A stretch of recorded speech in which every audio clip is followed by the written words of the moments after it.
in Nairobi, from CRA, supported by a few senators, they go and increase the number of counties that are supposed to benefit from this money so that they fight for this little money with Turkana.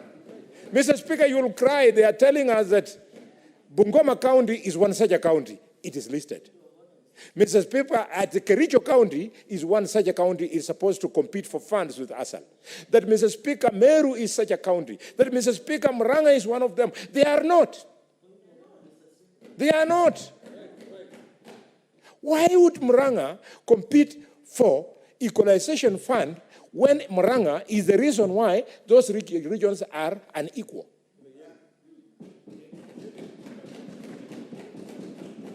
We are going to stand in this house and refuse to allow money to come to Kakamega, money which was meant for Turkana. Senator Samson CHERARGEI, you have a point of order.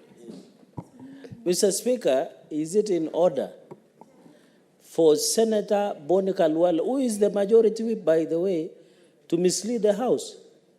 Is he aware in shareable revenue formula, the counties that is purporting do not get enough resources? And I said on the floor yesterday, are these counties that are being ravaged by drought?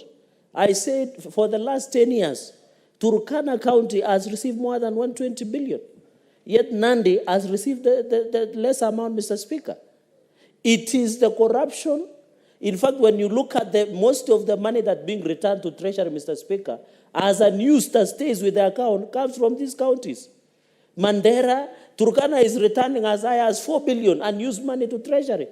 Is it in order to mislead this House that counties that are purported not to have, or counties that are not affected by drought, that they are eating too much from these counties, Mr. Speaker? Secondly, when you look the reading of Article 204 on the Equalization Fund, it is supposed only to provide for basic services like water, roads, health facilities, and electricity to marginalized areas. Yes. It does not provide for irrigation, Mr. Speaker.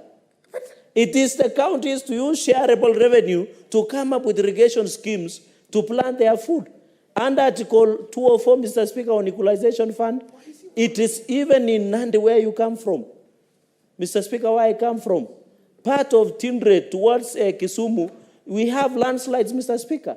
It talks about marginalized and disadvantaged areas. It does not only restrict itself to drought and famine. It talks about other disasters, including landslides, including, Mr. Speaker, the earthquakes, among others, Mr. Speaker. So is it in order? And we fought about it, Mr. Speaker, and you were in Parliament when we fought last session over allocation of revenue. And we came up with win-win formula where each and every county, Mr. Speaker, Senator Bwana KHALWALE should be asking the counties that are affected for drought and famine, where did they put the money? Where is 120 billion that went to Turkana? Where is even one single irrigation scheme? Why is it in Laisamis there are dry boreholes? And yet we have allocated billions and billions of shillings over and above these counties that are purported like Kiambu, and in fact we were fair. We would have said 1 man, 1 vote, 1 shilling.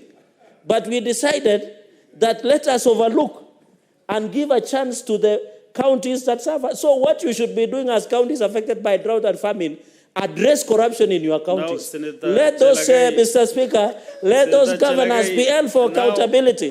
We cannot lie to Kenyans, Mr. Speaker. Debating? Because I thought you contributed to this motion yesterday. Mr. Speaker. You are now most debating. Mr. Speaker.